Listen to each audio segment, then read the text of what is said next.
मेरे प्यारे मित्रों नमस्कार। तो हम पढ़ रहे हैं डिस्टिलेशन में नेक्स्ट लेक्चर। आज का टॉपिक है rectification and stepping section and distillation column. Distillation column basically कैसा दिखाई देता है हम सिंपली आज जानने की कोशिश करेंगे। तो डिस्टिलेशन कॉलम को हम बनाते हैं।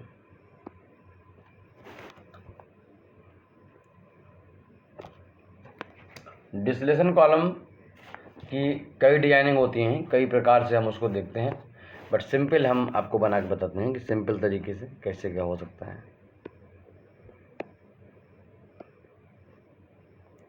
एक कॉलम होता है जिसकी हाइट 30 मीटर, 40 मीटर, 50, 60, 80 मीटर और 100 मीटर तक हो सकती है, जिसकी हाइट है ना। जैसे यूरिया प्लांट में आप जाओगे तो वहाँ पर जो डिस्टिलेशन कॉलम यूज होता है, अगर हमारे अमोनियम कार्बामेट है और उन सब कंडेंसेट को हैंडल करने के लिए डिस्टिलेशन कॉलम यूज होता है, तो वो उसकी हाइट 80 मीटर तक होती है। ऐसे किसी सोडा ऐश प्लांट में जाओगे तो वहाँ पर डिस्टिलेशन कॉलम यूज होते हैं जिनकी हाइट 40 से 50 और 30 से 50 तक, इस रेंज में उनकी हाइट होती है।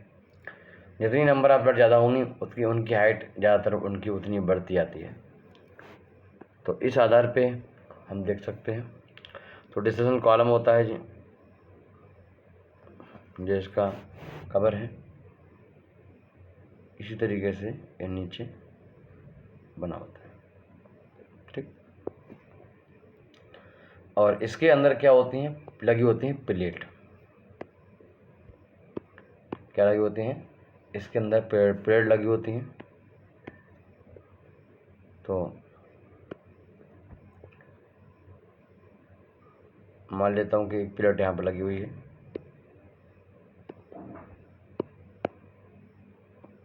इस तरीके से लगी हुई एक प्लेट है। प्लेट जो है आधे डायमीटर थोड़ी ज़्यादा होती है, हाफ डायमीटर जो है इसका इससे थोड़ी सी ज़्यादा होती है, ठीक। ऐसी प्लेटें लगी होती हैं। एक फिर यहाँ से लगी होगी, फिर प्लेट जो है एक यहाँ से होगी,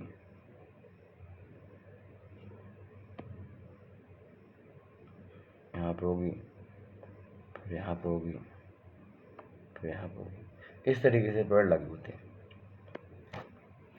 जो प्लेट होती है, हर प्लेट में एक लेवल मेंटेन रहता है लिक्विड का। तो अगर मुझे यहाँ तक लेवल मेंटेन करना है तो उसके लिए क्या करते हैं, हम इस तरीके से एक बनाते हैं लेवल मेंटेन करने के लिए। और जब इस पर लिक्विड भरता जाता है, इस तरीके से भरता जाता है, तो फिर क्या होता है, ऊपर की ट्रे से होता हुआ लिक्विड नीचे आता है। तो हम इसको बियर कहते हैं, ठीक। जो वाल बनाई है, ऐसी मैंने वाल दीवार बनाई है जिससे कि लिक्विड का लेवल मेंटेन हो जाए उस पर उसको क्या बोलते हैं, हम उसको बियर कहते हैं। तो यहाँ से लिक्विड लेवल मेंटेन होता है और उसके बाद इस तरीके से लिक्विड नीचे आ जाता है, ठीक। यहाँ पर लिक्विड लेवल मेंटेन होता है और फिर क्या होता है, लिक्विड जब हाथ होता है वो क्या नीचे आ जाता है, बस समझे। इस तरीके से लिक्विड ऊपर वाली ट्रे से नीचे वाली ट्रे पे आ जाता है। फिर नीचे वाली जो ट्रे है इस पर भी एक लिक्विड के यहाँ पर पूल बनता है और फिर इस पर क्या है, इस तरीके से पूल बनता है, एक लिक्विड लेवल मेंटेन करता है। और उसके बाद जो है ऊपर की प्लेट से लिक्विड दोबारा नीचे वाली प्लेट पे इस तरीके से आ जाता है, समझ गए। फिर ऐसे नीचे लिक्विड ट्रे पे यहाँ भरता जाता है और जब भर जाता है एक हाइट तक तो उसके बाद यहाँ पर नीचे आता है। देख रहे हो लिक्विड ऊपर से नीचे की ओर आ रहा है। इसी तरीके से यहाँ पर ये है और इसके बाद जो है फिर यहाँ पर आता है और यहाँ पर होता हुआ फिर इस तरीके से नीचे आता है। या फिर यहाँ पर जो है डाउन कमर बोलते हैं, जो हम नीचे लाइन खींच रहे हैं ऐसी, मतलब वो दिखाता है कि लिक्विड को जो ऊपर लिक्विड भरा हुआ है इसको गाइड कर रहा है और यहाँ से क्या कर रहा है, लिक्विड को नीचे लाने में हेल्प कर रहा है। इसको डाउन कमर कहते हैं, ठीक। ये जो लाइन मैं खींच रहा हूँ ये वाली, ये क्या है, डाउन कमर है, समझे। नीचे वाले लाइन में यहाँ पर रन कौन नहीं होगा, क्योंकि यहाँ पर लिक्विड का लेवल मेंटेन हो जाएगा। यहाँ से जहाँ मुझे भेजना होगा एक पंप लगा होगा, पंप इसको हैंडल कर रहा होगा। अगर कहीं भेजना है तो हम भेजेंगे, अगर दोबारा डालना है, रिसाइकलिंग करनी है इसकी, तो हम इसको हीटिंग करके रिवाल्वर के थ्रू हम दोबारा से इसको डालेंगे। हम बता रहे हैं अभी आपको पूरा। ये स्ट्रक्चर जो है किसका है, डिस्टिलेशन कॉलम का है। तो ऐसे क्या होता है कि इनमें से किसी एक प्लेट पर क्या होता है कि हम फीडिंग करते हैं, किसी एक प्लेट पर फीडिंग करते हैं। मान लेता हूँ ए और बी इन दोनों का मिक्सचर है, तो हम इसकी फीडिंग करते हैं और इस तरीके से हम फीडिंग करते हुए आगे बढ़ते हैं।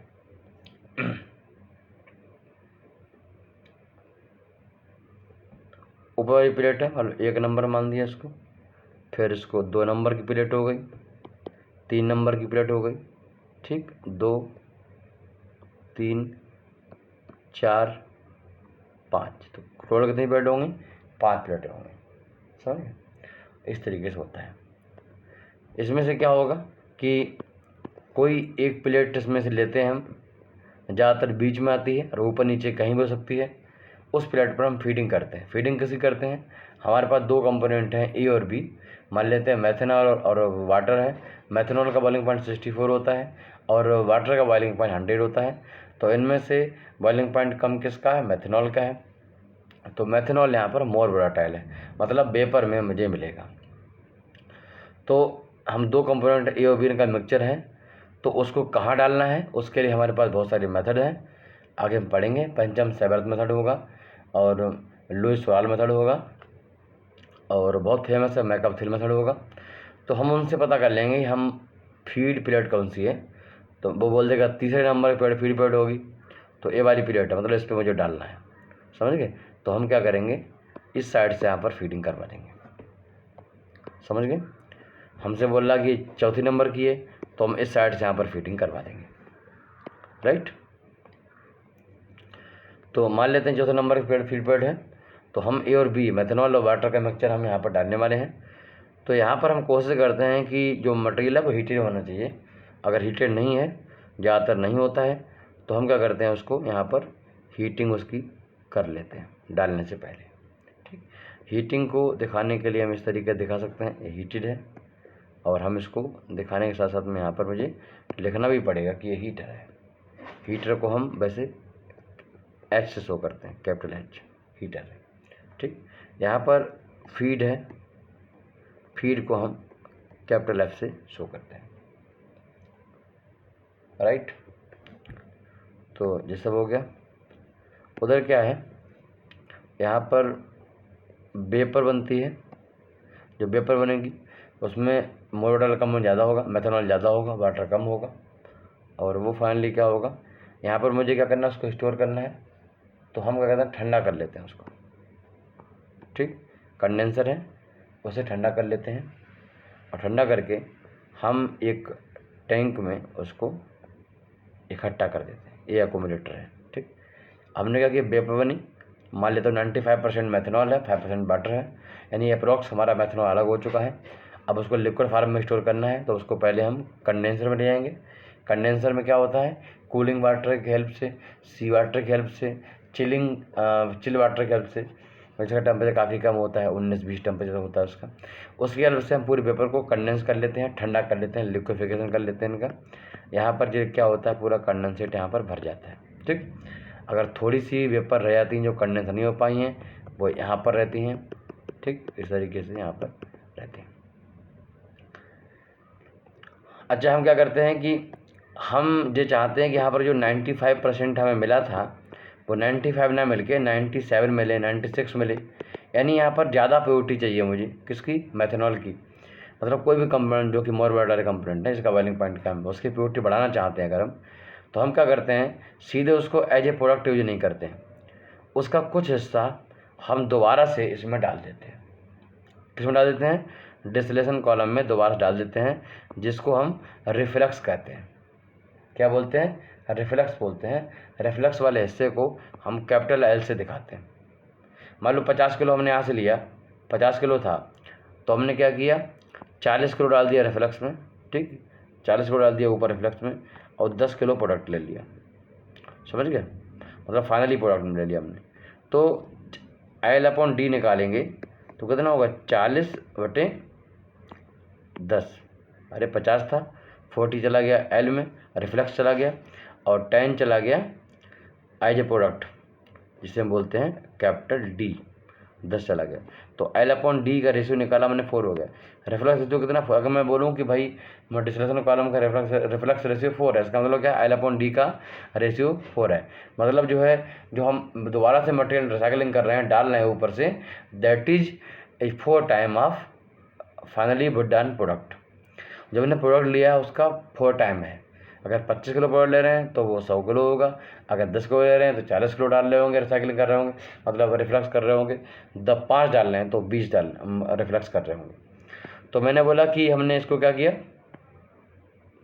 जो कंडेंसर हो गया, मान लेता हूँ कि कंडेंसर है, ठीक है, जो ऊपर जो बनाया मैंने लिख लो, मान लेता हूँ, चलो जो पॉइंट नंबर 2 है, ठीक, ये पॉइंट नंबर 2 है, या मान लो 3 है, इसको बोल दो 3 है कंडेंसर को, ठीक है। फिर एक्यूमुलेटर है, इसको बोल दो पॉइंट नंबर 4। एक्यूमुलेटर क्या करता है, कंडेंसेट हो जाता है, मतलब कंडेंसिंग जो हमारा प्रोडक्ट है उसको इकट्ठा करता है, उसको डिस्ट्रीब्यूट करता है, बेसिकली इकट्ठा करता है, तो उसको हम एक्यूमुलेटर बोलते हैं। इसका 4 नंबर दे दिया मैंने इसको। और अच्छा, यहाँ पर क्या होती है, जो वेपर है, वेपर किसकी है, 95 है 96% की मेथनॉल और 5% वाटर, रिमेनिंग जो भी है वाटर है तो वाटर।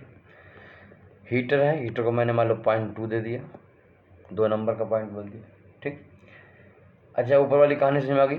अब क्या होगा कि हमने जो वेपर तो ऊपर चलेंगे, मतलब लिक्विड जो था वो नीचे आएगा, जो लिक्विड वेपराइज नहीं हो पाएगा, जिसमें मोर वोलेटाइल कंपोनेंट कम होगा और लेस वोलेटाइल ज़्यादा होगा। जैसे क्या है कि वाटर के बॉइलिंग पॉइंट ज़्यादा है तो वो सब नीचे आ जाएगा, वो ऊपर कम जाएगा, ठीक। तो हम क्या करेंगे, इसको हम अगर कोई प्रोडक्ट है तो ले लेंगे, नहीं प्रोडक्ट है कहीं काम का है तो ले लेंगे प्रोसेस में, मतलब गर्म पानी है तो जहाँ भी गर्म पानी चाहिए, फ्लशिंग के लिए चाहिए, कुछ भी चाहिए ले लेंगे। बट हमें लगता नहीं ये प्रोडक्ट है, इससे भी और हम निकाल सकते हैं मेथनॉल को वगैरह जो भी है। तो हम क्या कर सकते हैं उस केस में, हम इसको दोबारा से डाल सकते हैं। तो दोबारा डालने के लिए हम उसको गर्म करके डालते हैं, बात में आ गई ना, हम क्या करते हैं गर्म करके डालते हैं। मान लो हमने क्या किया कि इसको भैया निकाल लिया, इसको हमने निकाल लिया। यहाँ पर हमारे पास गर्म करने के लिए क्या हो सकता है, रिवाइलर, यहाँ पर बॉयलर होता है, ठीक, रिवाइलर होता है जो क्या करेगा, इसको गर्म करेगा। तो इसमें मान लो हीट एंड मतलब ट्यूब एंड सेल टाइप का है, तो ट्यूब से, तो हम क्या करेंगे, इसको ले जाएंगे ट्यूब साइड में ले जाएंगे, और सेल में क्या डालना पड़ेगा, हमें डालना पड़ेगा स्टीम नीचे डालते हैं, स्टीम डाल नीचे से और ऊपर से नीचे डालते हैं, ऊपर उठेगी और कंडेंसेट यहाँ से निकल जाएगा, ठीक। तो कंडेंसेट निकलेगा तो उसके लिए काम करना पड़ेगा, स्टीम को हम ऊपर से डाल देते हैं, ठीक। यहाँ डालेंगे तो वो अपना फैल जाएगा चारों ओर, और कंडेंसेट बनता जाएगा, वो नीचे करता जाएगा, ठीक है। तो इस तरीके से तो जो यहाँ हो गया। अब जो इससे क्या होगा, जो नीचे हमारा मटेरियल गिर रहा था वो स्टीम ने क्या किया, स्टीम ने भैया इसको गर्म कर दिया। अब जो टेम्परेचर मान लो इसका 90 था तो अब हो जाएगा 150, समझे, गर्म होके। अब ये क्या होगा, अब गर्म हो चुका है, अब इसको दोबारा से हम डाल देंगे, कहाँ डाल देंगे, डिस्टिलेशन कॉलम में दोबारा से बॉटम पे, समझ गए। अच्छा, इसमें क्या करते हैं हम, ज़्यादातर क्या देखा जाता है कि हम जो प्रोडक्ट लेके आ रहे हैं, मान लो हम जो 250 किलो लेके आ रहे हैं, 250, तो पूरा हम नहीं डालते हैं वापस, 50 किलो यहाँ से मैंने वापस ले लिया एज ए प्रोडक्ट, इसको हम W बोलते हैं, ठीक। जो बॉटम प्रोडक्ट जो है वो उसका हमने ले लिया 50 किलो, राइट। तो हम बॉटम प्रोडक्ट भी, इसमें हम क्या है, बॉटम से भी प्रोडक्ट लेते हैं और साथ में क्या करते हैं, हम ऊपर से भी एक प्रोडक्ट को लेते हैं। बात समझ में आई ना आपको। तो यहाँ पर आपने देखा, अच्छा, जो इसको बोलते हैं रिवाइलर, ये क्या है, ये है रिवाइलर। मान लेते हैं कि इसका नंबर है 5, समझ गए। तो नीचे जो गिर रहा है ये होता है लिक्विड, क्या होता है, ये होता है लिक्विड, और ऊपर निकलती है वो क्या होती है, वेपर। और ये जो मिक्सचर होता है ये हमेशा लिक्विड का ही मिक्सचर होता है, थोड़ी वेपर भी हो सकती हैं, और बेसिकली यहाँ पर 2 लिक्विड का मिक्सचर होता है। और डिस्टिलेशन की डेफिनेशन क्या है कि हम यहाँ पर 2 या 2 से ज़्यादा लिक्विड कंपोनेंट को मिक्सचर को by the help of heat हम अलग करते हैं, है ना। तो जो वाली बात आपने समझ ली, ये सब कहानी हो गई इसकी।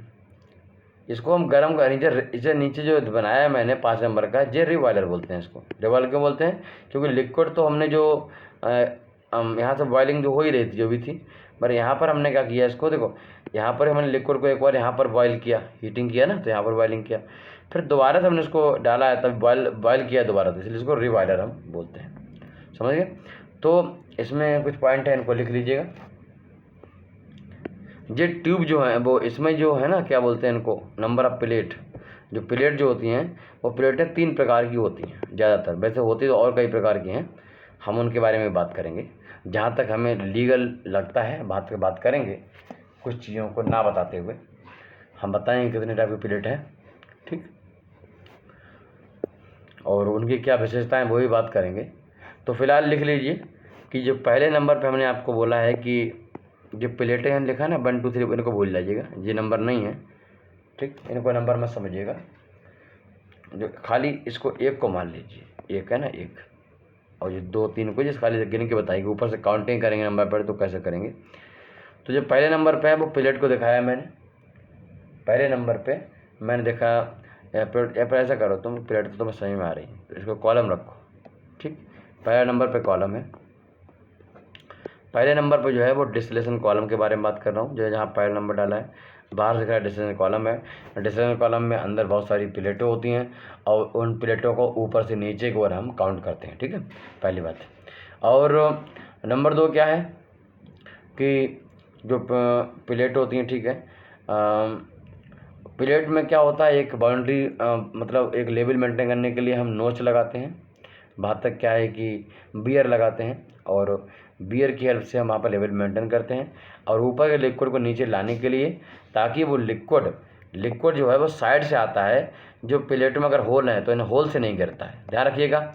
लिक्विड ऊपर से नीचे कैसे आता है, इस डाउन कमर की हेल्प से आता है, इसको डाउन कमर बोलते हैं, मतलब डाउन कमर बोलते हैं नीचे लाने वाले को, हम उसको बात करेंगे आगे इसके बारे में।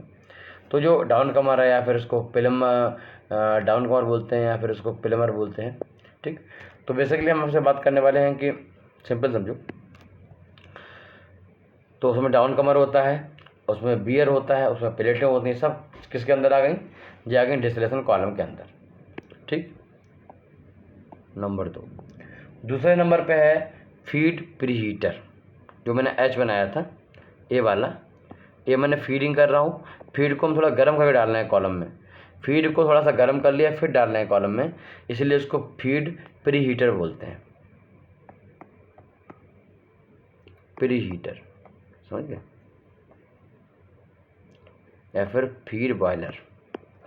चलो, तो भैया बेसिकली यहाँ पर हम वेपर में कन्वर्ट नहीं करते हैं, हम इसको लिक्विड में ही रखते हैं, ज़्यादातर लिक्विड में रहता है, तो इस वजह से हम इसको प्रीहीटर ही बोलते हैं, बॉयलर नहीं बोलते हैं, ठीक। तो फीड प्रीहीटर है। नंबर 3 पे क्या था, नंबर 3 पे था ऊपर कंडेंसर, उसमें ठंडे पानी की हेल्प से या चिलिंग वाटर की हेल्प से हम कंडेंसिंग करते हैं, तो नंबर 3 पे है कंडेंसर। नंबर 4 क्या है, नंबर 4 पे है जी एक्यूमुलेटर, और इसको कई टेक्स्ट बुक में हम जो है रिफ्लक्स ड्रम भी कहते हैं, प्रोडक्ट एक्यूमुलेटर है वो, कंडेंसर एक्यूमुलेटर है, और इसको हम रिफ्लक्स ड्रम भी कहते हैं, रिफ्लक्स ड्रम भी कहते हैं। सिंपल है कि एक टैंक है जिसमें वो लिक्विड इकट्ठा होता है, अगर थोड़ा सा वो हमने उसको पूरा अच्छे से कंडेंस नहीं किया है तो उसमें कुछ वेपर भी होंगी, वेपर ऊपर रहेंगी, तो अगर हमने उसको थोड़ा सा लिक्विड में कन्वर्ट किया, थोड़े वेपर रह जाती हैं, तो हम उसको पार्शियल कंडेंसर कहते हैं, मतलब हमने कंडेंसेशन करने की कोशिश तो की है, बट हम पूरी तरीके से नहीं कर पाए, दैट इज पार्शियल कंडेंसर। 5वें नंबर पे नीचे वाला जो मैंने बताया था आपको, ये बॉयलर है, इसको हम रीबॉयलर कहते हैं। नीचे लिक्विड मिलता है उसको वेपराइज करते हैं, और ये क्या करता है, जो उसको पार्सली वेपराइज करता है, ठीक, जो पूरी तरीके से नहीं करता है, पार्सली वेपराइज करता है, तो इस तरीके से है रीबॉयलर। रीबॉयलर में लिख लो ब्रैकेट में, it is a partial reboiler. इसमें क्या करते हैं, हम पार्सली वेपराइजेशन करते हैं किसी भी बॉटम प्रोडक्ट का। तो भैया यहाँ से जो W निकला हुआ है, जो हमने फाइनल बाहर निकाल लिया, उसको दोबारा डाल नहीं रहे हैं, तो ये फाइनल प्रोडक्ट है, बॉटम प्रोडक्ट है, इसे बोलते हैं W को बोलते हैं बॉटम प्रोडक्ट। लिख लो W is a bottom product.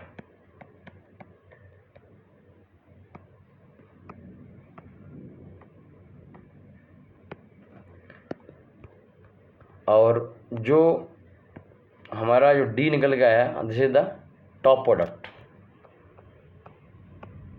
क्या बोलते हैं इसको, इसको बोलते हैं टॉप प्रोडक्ट, समझ गए, इसको बोलते हैं हम टॉप प्रोडक्ट। हम जो डिफाइन करते हैं प्योरिटी, वो हमें मतलब यहाँ से है। अगर हम बोलें कोई डिस्टिलेशन कॉलम इतनी प्योरिटी देता है, तो हम कहाँ के बारे में बात करें, डी में कितनी कंपोजिशन है किसी भी मोर डाल की, उसके बारे में हम बात कर रहे हैं। बात समझ गए। तो भैया ये हो गया। अच्छा, इसमें प्योरिटी कितनी चाहिए, अगर प्योरिटी ज़्यादा चाहिए हमें, तो डेफिनेट है कि इस कॉलम की डिजाइनिंग हमें उसी हिसाब से करनी पड़ेगी। मतलब नंबर ऑफ पेड़ डेफिनेटली क्या होंगी, बढ़ जाएंगी। जब नंबर ऑफ पेड़ें बढ़ती हैं तो उसके कंडेंसर और रिबॉयलर की लोड पे फर्क पड़ता है। उनके बारे में आगे बहुत विस्तार से हम आगे बात करेंगे। बात समझ गए। तो आपने देखा कि भैया यहाँ पर जो स्टीम यूज करते हैं रिबॉयलर में, हम किसी भी बॉटम प्रोडक्ट को गर्म करने के लिए, बॉयल करने के लिए, वेपराइज करने के लिए, और स्टीम बाद में कंडेंसेट बन के बाहर निकल जाती है, सी फॉर कंडेंसेट। ठीक, तो मेरे प्यारी, ये था आज का लेक्चर। मुझे लगता है काफ़ी चीज़ें समझ में आई होंगी। यहाँ पर प्लेटें 3 प्रकार की होती हैं और उनके बारे में हम बात करेंगे। इसमें जो हमने यूज किए फीड डालिए, जिस प्लेट पे हम डालते हैं फीड, उसको बोलते हैं फीड प्लेट। ठीक, इसमें 4 नंबर डाल रहे हैं तो बोले फीड प्लेट कौन सी है, तो आप बोलोगे चौथी प्लेट फीड प्लेट है। ऊपर से चौथी प्लेट जो है फीड प्लेट है, नीचे से दूसरी प्लेट फीड प्लेट है, समझ गए, ऐसे बोलोगे। नंबर 2, फीड जहाँ पे करते हो, फीड प्लेट जो होती है, फीड प्लेट से ऊपर का सेक्शन पूरा, फीड प्लेट से ऊपर का पूरा section is called rectification section, और नीचे का सेक्शन का इज कॉल्ड स्ट्रिपिंग सेक्शन। लिखो यहाँ पर,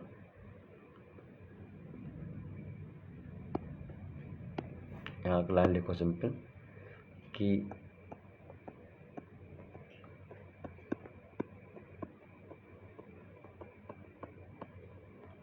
रेक्टिफिकेशन सेक्शन का मतलब क्या है, फीड प्लेट से ऊपर की, अपर देन फीड प्लेट। ठीक, ऐसे ही स्ट्रिपिंग सेक्शन क्या है,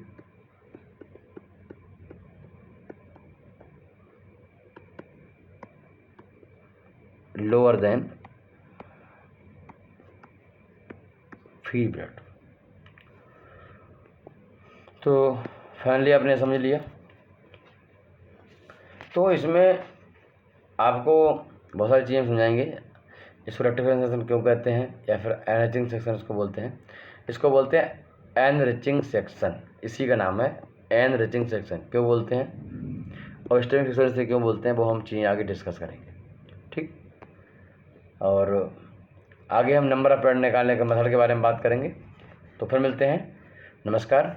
अगर आप लोगों ने नहीं ज्वाइन किया हमारा सब्जेक्ट तो ज्वाइन कर लीजिएगा। जो फीस पहले 15,000 हुआ करती थी, अब वो फीस घट के 6,000 से भी कम हो गई है। तो आपसे बोलूँगा तुरंत ज्वाइन करिए। आप पूरी फीस जमा कर सकते हो और उसमें test series free of cost मिलेगी आपको।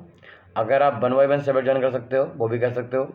आप 1 बाय 1 सब्जेक्ट फीस 500, 600, 700 फीस है पर सब्जेक्ट की। आप उस फीस को भी 2 बार में दे सकते हो इंस्टॉलमेंट में। ठीक है, आप 3 सब्जेक्ट वगैरह ले सकते हो, कैप्सूल कोर्स बोलते हैं 3 सब्जेक्ट को, और उनकी फ़ीस को 2 बार में पे कर सकते हो। आप सेमी कैप्सूल ले सकते हो 5 सब्जेक्ट का, उसकी फीस 2 बार में पे कर सकते हो, बहुत ही कम फीस है। फुल फीस जो है 6,000 है, उसको 3 बार में पे कर सकते हो। सारे सब्जेक्ट एक साथ मिल जाएंगे आपको। तो वो सारी चीज़ें अवेलेबल हैं हमारे एप्लीकेशन कैमका गुरु पे। प्ले स्टोर जाइए, डाउनलोड करिए कैमका गुरु। यहाँ पर 10 सब्जेक्ट हम आपको पढ़ाते हैं कैमका गुरु एप्लीकेशन पे। साथ में IICA दूसरा एप्लीकेशन है जहाँ पर नॉन टेक हम पढ़ाते हैं। 3 से 4 महीने में हम डिप्लोमा BSc वाले किसी भी स्टूडेंट को IOCL, DRDO, वार्क, NFL इन सभी एग्जाम के लिए हम तैयार कर देते हैं। नमस्कार। अच्छा, नंबर आपके पास अगर नहीं है हमारा तो लिख लीजिए व्हाट्सएप नंबर 9897997874। अगर आप सपोर्ट करोगे हमारे पूरी तरीके से, अच्छे से पढ़ोगे, प्रॉपर नंबर ला के दिखाओगे तो हम बहुत ज़्यादा सपोर्ट करेंगे आपको हर तरीके से। किसी प्रकार की कोई दिक्कत हमारे बच्चों को नहीं होती है। नमस्कार।